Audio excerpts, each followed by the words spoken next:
Hello, everyone. So I get this question asked a number of times that we are a small team and we want to implement all these ISOs. Which ISO or CMMI to start with, how to implement the other standards, what to prioritize. Being a small business owner, I completely understand the money constraints, the resource constraints, the people resource constraints, as well as the tools that you have accessible to you. So I created this small video to help make some correlations in the standards and the requirements that will give you an idea why we propose starting with with certain standard is better than the others. So I'm going to share my screen to share with you to show you comparison. So what you're seeing and looking over on my screen is something called a comparison tool. This is comparing three of the major standards which most of the IT companies secure from us, starting with 9001, 27001, and 20000-1. So if you notice the clause requirements, which are on the absolute column A, are quite similar, column B, and you're looking from B, C, G, and H, they all seem the same. So section 4, 5, 6, and going into 7, 8, 9, and I'm going to keep scrolling, and 10. All of these requirements for most of these standards are quite similar. Where there are changes is being identified in this particular document. As part of our discussion with you, I'm going to share this with you, and this will help you understand where are the differences between the standards. We always recommend to start with 9001. 9001 is all about your business 101, how you do, what keeps you in business. So it is your business 101, all the processes. So when you get certified to 9001, it is the processes that get certified. You define a scope, and based on that scope, your entire business organization gets business processes that get certified. With that in mind, once you have a solid baseline for 9001 ready, it is easier to keep adding the standards as they're required. Now, I'm not saying that you should not do all these standards at once, but depending on where you are in your journey, it may be viable to go with one standard as opposed to doing all of them together, because the requirements of 9001 and the requirements with 27001 and 20001 are different. And the differences are based on if you want to keep 27001 as a very narrow scope, or for that matter, even 20001 as narrow scope, you are allowed to do that.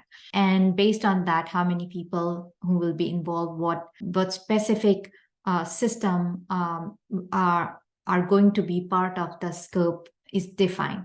So our recommendation is always to start with 9001 and then go ahead and implement 27, because it takes the same procedures and build it, because there is additional annex requirement for 27001. Easy integration is 20000-1, which does not have the annex requirement as 27001, but it has more service requirements. But if you look at the overall structure, all are very interconnected. There are so many overlaps that it makes logical sense to, when you create the baseline 9001, you have the requirements of the other standards called out. So once you have this, the way the standards also correlate with CMMI is as follows.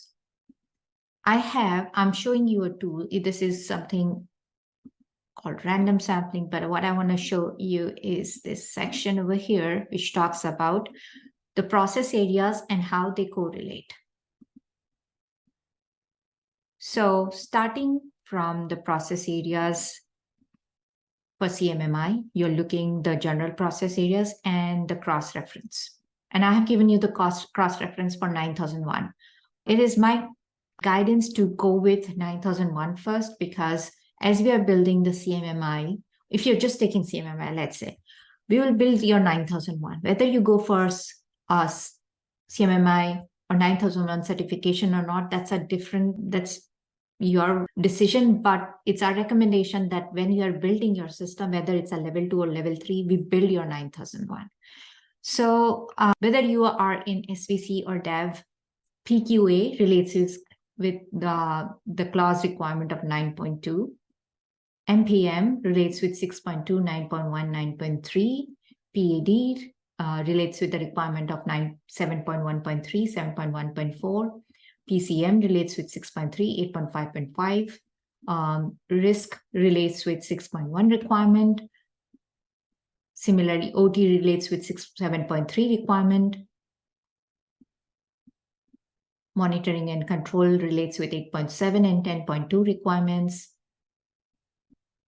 Decision analysis and resolution relates with 8.4.1 requirement. Governance relates with clause number 5, 9.3, 6.2, and 4.4.